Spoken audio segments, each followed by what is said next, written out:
রাঙ্গাচোর কুলি যেভাবে হয়ে উঠেছিল এক ভয়ঙ্কর সন্ত্রাসী, হ্যাঁ, তারই নাম এরশাদ শিকদার। বহু হত্যাকাণ্ডের দায়ে খুলনা কারাগারে এরশাদ শিকদার নামে একজন সন্ত্রাসীর ফাঁসির রায় কার্যকর করা হয় 2004 সালের 10 মে।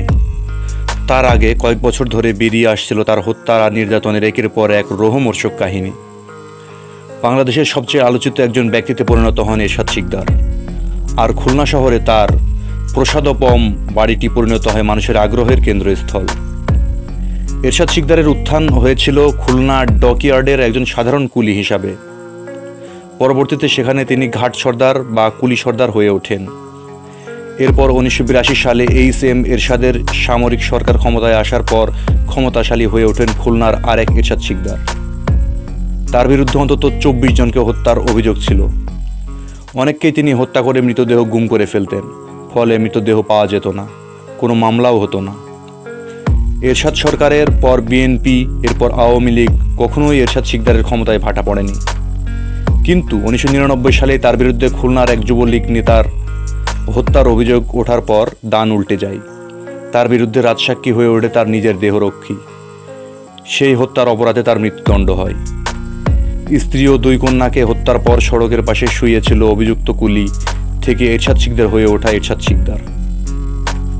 1977 সালের দিকে যখন খুলনার ঘাটে কুলি হিসাবে কাজ শুরু করেন, তখন তার ডাক নাম ছিল রাঙ্গাচোর। বিবিসিকে বলেছিলেন খুলনার এক সাংবাদিক মোহাম্মদ আবু তৈয়ব। এরশাদ শিকদার নামে একটা বইও লিখেছেন মিস্টার তৈয়ব। এরশাদ শিকদারের ঘটনা প্রবাহর সামনে আসার পর থেকেই তার ফাঁসি হওয়া পর্যন্ত তাকে নিয়ে বহু রিপোর্ট করেছেন মিস্টার তৈয়ব। সেই সময় তিনি ঢাকা পত্রিকা মানবজমিনের দক্ষিণাঞ্চলীয় প্রতিনিধি ছিলেন এবং স্থানীয় লোক সমাজ পত্রিকার খুলনা ব্যুরো প্রধান হিসাবেও কাজ করতেন। এখন তিনি কাজ করেন বাংলাদেশের বেসরকারি টেলিভিশন এনটিভির খুলনা প্রতিনিধি হিসাবে। তার বইও ওই সময়ে প্রকাশিত বিভিন্ন পত্রপত্রিকায় প্রকাশিত খবর থেকে জানা যায় এরশাদ শিকদারের জন্ম ঝালকাঠির নলছিটিতে। 1967 সালে তিনি খুলনায় চলে যান। সেখানে রেল স্টেশনের কুলি কাজের পাশাপাশি রেল লাইনের পাত চুরি করে বিক্রি করতেন। এ কারণেই তিনি রাঙ্গাচোর হিসেবে পরিচিত পান। সেই সময় তিনি একটি সন্ত্রাসী বাহিনী গঠন করে খুলনা রেল স্টেশন ও 4-5 নম্বর ঘাট এলাকায় সন্ত্রাসী কর্মকাণ্ড শুরু করেন। আবু তৈয়ব বিবিসি বাংলাকে বলেছেন, 1982 সালের হোসেন মোহাম্মদ এরশাদ ক্ষমতার পর জাতীয় পার্টিতে যোগ দেন এরশাদ শিকদার। তাদের প্রশ্রয়ে এরশাদ শিকদার খুলনার ঘাট দখল করে সাম্রাজ্য তৈরি করতে শুরু করেন। সেই সরকারের প্রশ্রয়ে তার উত্থান হতে শুরু করে। সেই সময় খুলনার জাহাজের ঘাটে 3-4 হাজার শ্রমিক থাকত। এদের রাজনৈতিকভাবে ব্যবহার করত এরশাদ শিকদার। জাতীয় পার্টির সভা সমাবেশ ঘাট থেকে শ্রমিকদের কর্মী হিসাবে সরবরাহ করত। তাৎক্ষণিকভাবে সে 3-4 হাজার মানুষ জোগাড় করে ফেলতে পারত। এই কারণে রাজনৈতিক দলে তার কদর ছিল। এরশাদ সরকারের সময়েও যে সেটা পেয়েছে, পরে বিএনপি আওয়ামী লীগ সরকারের সময় সেই সুবিধাই পেয়েছে। ফলে সে নিজে তো বটে, অন্যরাই মনে করতে শুরু করেছিল এরশাদ শিকদার সব আইনের ধরাছোঁয়ার বাইরে। এভাবে রাজনৈতিক প্রশ্রয়, ক্ষমতার পাশাপাশি বরফকল শহরের স্বর্ণকমল নামের প্রসাদের মতো বাড়ি ও বিপুল সম্পত্তির মালিক হয়ে ওঠেন এরশাদ শিকদার। তার অপরাধের কথা সবাই জানত, কিন্তু কোথাও কোনো প্রমাণ থাকতো না। কেউ তার বিরুদ্ধে মামলা করার সাহস করতো না, কেউ সাক্ষী দিতে চাইতো না। এমনকি সে হত্যা করে লাশ গুম করে ফেলায় মৃতদেহও পাওয়া যেত না। তিনি বলেছেন, এরশাদ শিকদারের অপরাধমূলক কর্মকাণ্ড প্রশাসন বা পুলিশের লোকজনের সহায়তা করত। তার অপরাধের কথা সবাই জানত, কিন্তু কোনো দালিলিক প্রমাণ পাওয়া যেত না। 1988 সালে খুলনার 21 নম্বর ওয়ার্ডের কমিশনার নির্বাচিত হন এরশাদ শিকদার। ফাঁসিতে মৃত্যুর আগ পর্যন্ত ওই ওয়ার্ডের কমিশনার ছিলেন তিনি। কিন্তু কমিশনার হওয়ার পরও তার অপরাধমূলক কর্মকাণ্ড থেমে থাকেনি। রেলওয়ের সম্পত্তি দখল, ব্যক্তিগত সম্পত্তি দখল করা, মাদক ব্যবসা, চাঁদাবাজি, ধর্ষণ, হত্যাকাণ্ডের অসংখ্য অপরাধে তিনি জড়িয়ে পড়েন। তখন খুলনার বিজনেস এলাকা ছিল 7 ও 4 নম্বর ঘাট এলাকা, কিন্তু শুধুমাত্র একটা লোকের অত্যাচারে এই ঘাট স্থানান্তরিত হয়ে নোয়াপাড়ায় চলে যায়। এরকমই বলেছেন মিস্টার আবু তৈয়ব। সেই সময় এরশাদ শিকদারের বিরুদ্ধে যেসব প্রতিবেদন তিনি করেছিলেন, নিরাপত্তার জন্য কমল লাল মজুমদার ছদ্মবেশে সেসব প্রতিবেদন লিখতেন তিনি।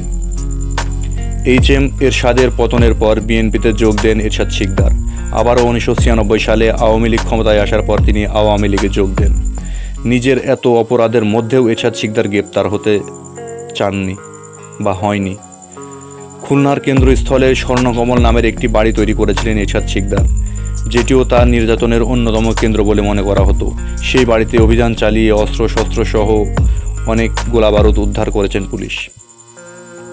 এরশাদ শিকদারের ঘটনা প্রবাহ সামনে আসার পর এই স্বর্ণকমল নামের বাড়িটি বাংলাদেশের মানুষের মধ্যে একটি আগ্রহের বিষয়ে পরিণত হয়।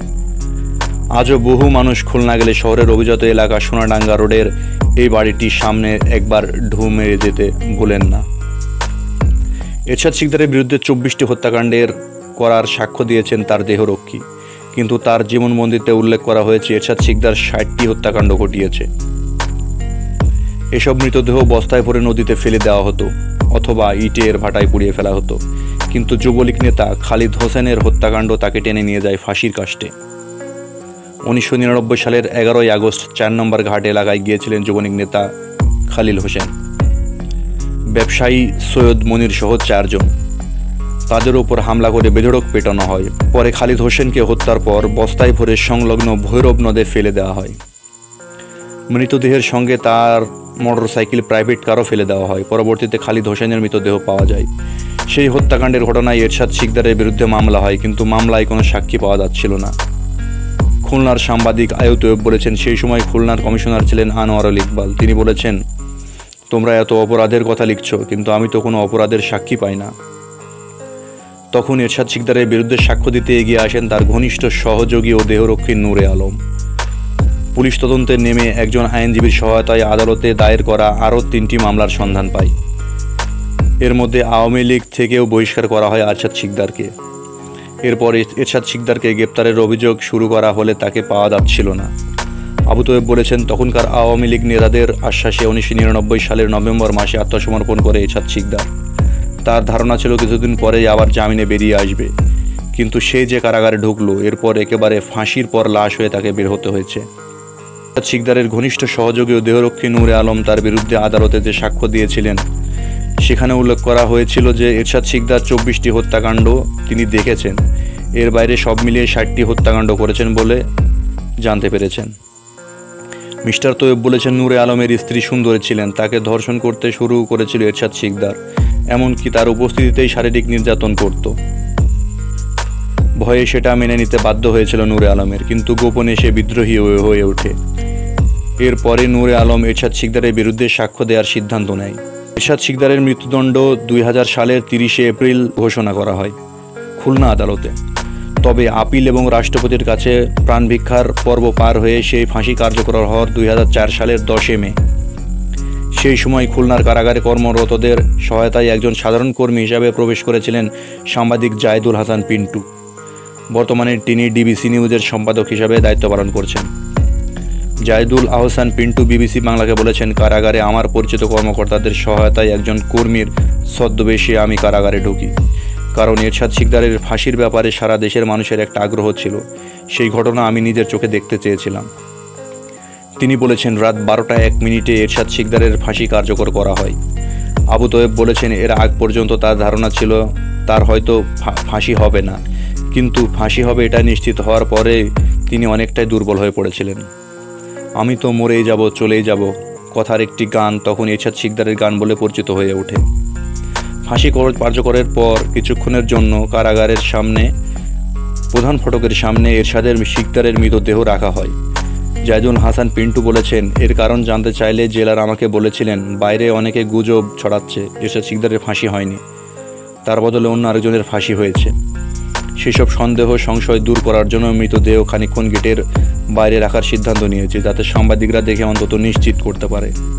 জায়েদুল হাসান পিন্টু বলেছেন, 80 দশকের শুরুর পরে আসলে পারিবারিক জমি নানা হত্যার সাজা হলেও এরশাদ শিকদারের মতো বড় আলোচিত সন্ত্রাসীর মৃত্যুদণ্ড হয়নি। আবার তার অপরাধ এত নৃশংস ভয়াবহ ছিল যে যেসব নিয়ে সারা দেশের একটা আলোচনা তৈরি হয়েছিল, তার ফাঁসি হবে নাকি হবে না এসব নিয়ে আলোচনা ছিল। ফলে এরশাদ শিকদারের বিচারের প্রতি সারা দেশের মানুষের আগ্রহ ছিল, গণমাধ্যমেরও আগ্রহ ছিল। এ কারণেই সেই সময়ে প্রতিটি সংবাদ মাধ্যমে এটি গুরুত্বের সঙ্গে ফলো আপ করা হতো। আর যেদিন মৃত্যুদণ্ড হলো সেদিন সব কাগজের প্রধান শিরোনাম ছিল ফাঁসির খবরটি। এরকম তথ্যবহুল আরও ভিডিও পেতে আমাদের চ্যানেলটি সাবস্ক্রাইব করুন আর পাশে থাকার বেল আইকনটি অন করে দিন।